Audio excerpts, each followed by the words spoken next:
যে মানুষ বলে তার আর শেখার কিচ্ছু নেই, সে আসলে মরতে বসেছে। যতদিন বেঁচে আছো শিখতে থাকো। যদি সত্যি মন থেকে কিছু করতে চাও তাহলে পথ পাবে, আর যদি না চাও তাহলে অজুহাত পাবে। সাহসী লোকেরাই বড় বড় কাজ করতে পারে। একদিনে বা এক বছরে সফলতার আশা করো না, সবসময় শ্রেষ্ঠ আদর্শকে ধরে থাকো। বিশ্ব একটি ব্যায়ামাগার, যেখানে আমরা নিজেদেরকে শক্তিশালী করতে এসেছি। বিশ্ব একটি ব্যায়ামাগার, যেখানে আমরা নিজেদেরকে শক্তিশালী করতে এসেছি।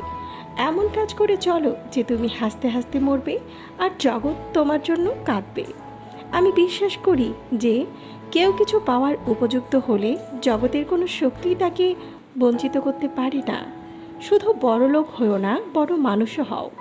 সারাদিন চলার পথে যদি কোনো সমস্যার সম্মুখীন না হও, তাহলে বুঝবে তুমি ভুল পথে চলেছ।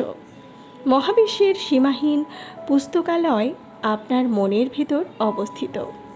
ওঠো এবং ততক্ষণ অবধি থেমো না যতক্ষণ না তুমি সফল হচ্ছ।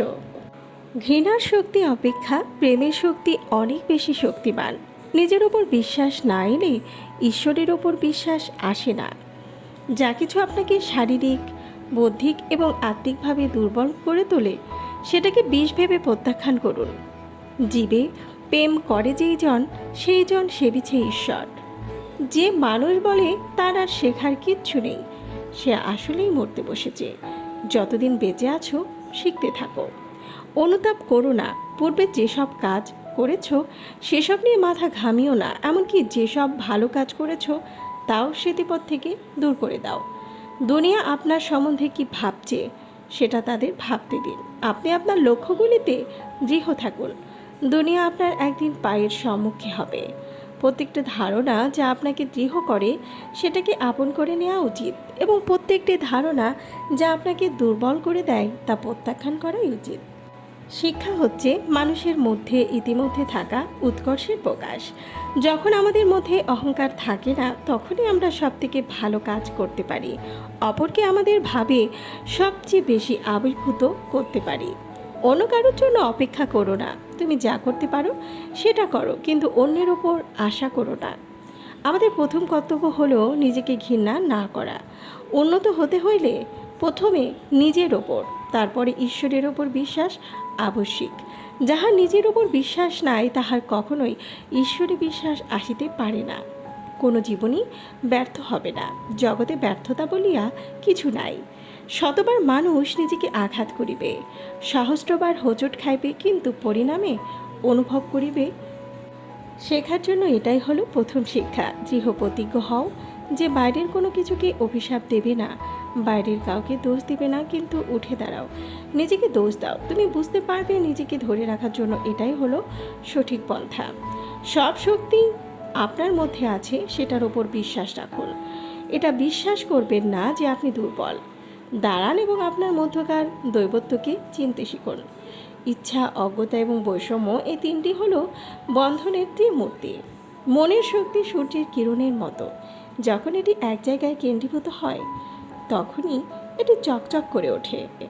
কখনো না বলো না, কখনো বলো না আমি করতে পারবো না। তুমি অন্তত, এবং সব শক্তি তোমার ভিতরে আছে, তুমি সব কিছুই করতে পারবে। জেগে ওঠো, সচেতন হওয়ার লক্ষ্যে না পৌঁছা পর্যন্ত থেমো না। মস্তিষ্ককে উচ্চমানের চিন্তাভাবনা দিয়ে পূর্ণ করো। দিবারাত্র এগুলোকে তোমার সামনে রেখে চলো। এগুলোর থেকে মহান কাজ বেরিয়ে আসবে। নিজের জীবনে ঝুঁকি নিন। যদি আপনি জেতেন তাহলে নেতৃত্ব করবেন, আর যদি হারেন তাহলে আপনি অন্যদের সঠিক পথ দেখাতে পারবেন। উঠে দাঁড়াও, শক্ত হও, দীপ্ত হও। যাবতীয় দায়িত্ব নিজের কাঁধে নাও, আর এটা সবসময় মাথায় রাখো। তুমি তোমার নিয়তির স্রষ্টা। তোমার যে পরিমাণ শক্তি প্রয়োজন সবটা তোমার মধ্যেই রয়েছে। সুতরাং নিজের ভবিষ্যৎ নিজেই তৈরি করে নাও। একটা সময়ে একটি কাজ করো এবং সেটা করার সময় নিজের সব কিছু তার মধ্যে ব্যয় করে দাও। মনের মতো কাজ পেলে অতি মূর্খও করতে পারে। যে সকল কাজকেই মনের মতো করে নিতে পারে সেই বুদ্ধিমান। কোনো কাজই ছোট নয়। সকল কাজ করো, কিন্তু অনাসক্ত হয়ে করো। কাজের জন্যই কাজ করো, কখনো নিজের জন্য করো না। চালাকির দ্বারা কোনো মহৎ কর্ম হয় না।